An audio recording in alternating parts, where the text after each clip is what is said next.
வணக்க மக்களே. ஏலக்காயும் அதனுடைய ஆரோக்கிய மருத்துவ நன்மைகளும். ஏலக்காய் இந்திய உணவு வகைகளுக்கு மனம் அளிக்கக்கூடியது, சுவை அளிக்கக்கூடியது மட்டுமல்லாம பல்வேறு மருத்துவ பலன்களையும் அளிக்கக்கூடியதாக இருக்குது மக்களே. பழங்காலம் தொட்டே இந்த ஏலக்காய் நம்முடைய இந்திய சமையல்ல பயன்படுத்தப்பட்டு வருகிறது. ஆயுர்வேத மருத்துவத்துல ஏலக்காய் மிக முக்கியமான பங்கு வகிக்குது. மருத்துவ குணங்களை அளிக்கக்கூடிய பொறுப்புல வாயில ஏற்படக்கூடிய தொற்றுக்கள், தொண்டையில் ஏற்படக்கூடிய பாதிப்புகள், மார்பு பகுதியில் ஏற்படக்கூடிய சுணக்கங்கள், வாயு சம்பந்தமான கோளாறுகள், விஷக்கடி, இது எல்லாத்துக்குமே ஏலக்காய் சிறந்த தீர்வளிக்குது. ஏலக்காய் இருக்கக்கூடிய வாலட்டைல் அப்படின்னு சொல்லக்கூடிய எண்ணெய் தான் ஏலக்காய்க்கு நறுமணத்தை அளிக்குது. இந்த நறுமணம் நம்மளுடைய இருக்கக்கூடிய ஸ்ட்ரெஸ், டென்ஷன் எல்லாத்தையுமே குணப்படுத்திடும். ஸோ இதனால தான் காலையிலும் மாலையிலும் நம்ம டீ காஃபி குடிக்கும் போது ஏலக்காயை போட்டு குளிச்சோம் அப்படின்னா நமக்கான அந்த நாளை நம்ம ரொம்பவே சிறப்பாக தொடங்கலாம், நம்ம புத்துணர்ச்சியாக இருப்போம். ஸோ இப்படிப்பட்ட ஏலக்காயுடைய மருத்துவ பலன்கள் என்னென்ன நோய்களை ஏலக்காய் குணப்படுத்துது வாங்க விரிவாக பார்த்தலாம். அதை பார்க்கறதுக்கு முன்னாடி இந்த வீடியோக்கு ஒரு லைக்கை கொடுத்துட்டு தகவலை உங்களுக்கு தெரிஞ்சவங்களுக்கும் ஷேர் பண்ணுங்க. இது அவங்களுக்கும் பயனுள்ளதாக இருக்கும். இது ஒரு ஆரோக்கிய பதிவு. இது போன்ற அப்டேட்ஸ்களுக்கு நீங்க இன்னும் நம்மளுடைய ஹெல்த் நியூஸ் தமிழ் சேனலை சப்ஸ்கிரைப் பண்ணாம இருக்கீங்கன்னா உடனே சப்ஸ்கிரைப் பண்ணிக்கோங்க. பக்கத்தில் இருக்கக்கூடிய பெல் பட்டனை கிளிக் பண்ணி ஆல் அப்படின்ற ஆப்ஷன் மறக்காம செட் பண்ணி வச்சுக்கிட்டீங்க அப்படின்னா நான் போடக்கூடிய எல்லா அப்டேட்ஸும் உங்களுக்கு நோட்டிஃபிகேஷனோட அடிக்கடி வந்து சேரும். சரி வாங்க மக்களே, இப்போ வீடியோக்குள்ள போயிடலாம். ஹை பிளட் பிரஷர், உயர் ரத்த அழுத்தம், ஹை பிபி இருக்கு பாத்தீங்களா, அதை உங்களுக்கு இந்த ஏலக்காய் குறைக்குதுங்க மக்களே. ஏலக்காயை நீங்க தினமும் உணவுல சேர்த்து வந்தீங்க அப்படின்னா உயர் ரத்த அழுத்த பாதிப்பிலிருந்து உங்களுக்கு நன்மை கிடைக்கும். ஸோ அந்த பாதிப்பிலிருந்து நீங்க முற்றிலுமாக விளங்கிடலாம். இது ரத்தத்தை சுத்தப்படுத்தும், சிறுநீரை பெருக்கி உடல் இருக்கக்கூடிய கழிவுகளை அகற்றும். ஸோ அந்த வகையில் ஏலக்காய் நீங்கள் எடுத்துக்கும் போது நன்மை அடையலாம்.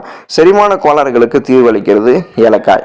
ஏலக்காய் செரிமானத்திற்கு பேருதவி புரியறதால இந்தியர்களுடைய ஒவ்வொரு சமையல்லையுமே ஏலக்காய் நிச்சயம் இடம் பிடிக்குது. வயிற்றில் ஏற்படக்கூடிய அல்சர், ஆசிட் ரீஃப்ளக்ஷன் மற்றும் வாயு சம்பந்தமான கோளாறுகளுக்கெல்லாம் தீர்வளிக்கக்கூடியது ஏலக்காய் மக்களே.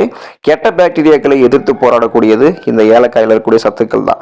ஏலக்காயில் அதிக அளவு ஆன்டி ஆக்சிடென்ட்களும் பாக்டீரியாக்களை எதிர்த்து போராடக்கூடிய பண்புகளும் இருக்கு. ஏலக்காயை தொடர்ந்து நம்மளுடைய உணவுல சேர்த்து வந்தோம் அப்படின்னா நம்மளுடைய வாயு சுகாதாரம் நன்மை அடையும். நம்மளுக்கு இருக்கக்கூடிய வாயு துர்நாற்றம் மற்றும் கெட்ட சுவாசத்தால் அவதிப்படுறவங்க எல்லாம் ஏலக்காயை சாப்பிட்டு வந்தாங்க அப்படின்னா நல்ல தீர்வு கிடைக்கும்.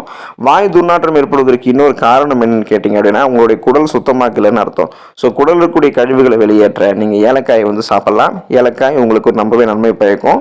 மன அழுத்தம், உங்களுக்கு இருக்கக்கூடிய அந்த ஸ்ட்ரெஸ் குறையிறதுக்கு நீங்க ஏலக்காயை எடுத்துக்கலாம். ஏலக்காயில் இருக்கக்கூடிய ஆன்டி ஆக்சிடென்ட்கள் உங்களை நிதானப்படுத்துது.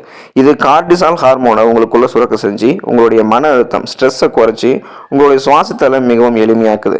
ஏலக்காயினுடைய மனம் கவரக்கூடிய அந்த நுண்ணிய வாசனை நமது மனதை சாந்தமடைய செய்யும். ஸோ உங்களுக்கு புத்துணர்ச்சியா உங்களுடைய அன்றைய நாளை தொடங்குறதுக்கு உங்களுக்கு ஏலக்காய் ரொம்ப உதவிகரமாக இருக்கும். உங்களுக்கு இருக்கக்கூடிய சைனஸ் பிரச்சனையை குணப்படுத்தக்கூடியது ஏலக்காய் மக்களே. சைனஸ் நோயால் அவதிப்படுபவர்களுக்கு அருமருந்தாக ஏலக்காய் இருக்கு. ஏலக்காயில் இருக்கக்கூடிய ஆன்டி ஆக்சிடென்ட்கள் பாக்டீரியா உள்ளிட்ட நுண்ணுயிரிகளால் ஏற்படக்கூடிய பாதிப்புகள் இருந்து உங்களை பாதுகாக்க உதவுகிறது. ஸோ உங்களுக்கு அந்த சைனஸ் பிரச்சனை குணமாயிடும். சுவாச பிரச்சனைகளுக்கு தீர்வளிக்கும் ஏலக்காய். ஆஸ்துமா மற்றும் வீசிங் பிரச்சனை இருக்கிறவங்க எல்லாம் அதற்குரிய மருந்துகளை நீங்க எடுத்துக்கோங்க. ஸோ அது கூட சேர்த்து நீங்க இந்த ஏலக்காயை சேர்த்து சாப்பிட்டு வந்தீங்க அப்படின்னா ஏலக்காய் உங்களுக்கு நல்ல பலன் தரும். நுரையீரலுக்கு செல்லக்கூடிய ஆக்சிஜனுடைய அளவை இது அதிகரித்து எளிமையாக சுவாசிக்க உங்களுக்கு உதவிகரமாக இருக்கும். ஆஸ்துமா மற்றும் இந்த வீசிங் பிரச்சனை எல்லாம் உங்களுக்கு குணமாயிடும். சர்மம் மற்றும் தலைமுடியை ஒழுங்காக பராமரிக்கிறதுக்கு நீங்க ஏலக்காயை எடுத்துக்கலாம். சிறந்த சர்மம் உங்களுக்கு வேணும் அப்படின்னா ஏலக்காய் எண்ணெயை நீங்க முகத்துல தடவி வந்தீங்க அப்படின்னா சர்மத்தில் இருக்கக்கூடிய துளைகள்லாம் அடைக்கப்பட்டு உங்களுடைய சர்மம் பார்த்தீங்கன்னா ரொம்பவே பொலிவு கொண்டதாக மாறிடும். மிருதுவான உதடுகள், சாஃப்டான உங்களுடைய உதடுகள் உங்களுக்கு வேணும் அப்படின்னா ஏலக்காய் எண்ணெயை நீங்கள் தொடர்ந்து பயன்படுத்திட்டு வந்தீங்க அப்படின்னா உதடு வெடிப்பு போன்ற பிரச்சனைகளுக்கெல்லாம் உங்களுக்கு இடமே இருக்காது. உங்களுடைய உதடு பார்த்தீங்கன்னா ரொம்பவே ஆரோக்கியமான முறையில் இருக்கும். ஸோ இப்படிப்பட்ட நிறைய நன்மைகள் ஏலக்காயில் இருக்கிறதால தான் நாம் சாப்பிடக்கூடிய உணவுகளில் ஏலக்காயை பயன்படுத்துகிறோம். டீ காஃபிலெல்லாம் ஏலக்காயை போட்டு குடிக்கிறோம். ஸோ ஏலக்காயோடைய நன்மைகளை பெற்று நீங்களும் ஆரோக்கியமாக இருக்க உங்களுக்கு இருக்கக்கூடிய பல பிரச்சனைகளை போக்கிக்கோங்க. நன்றி மக்களே.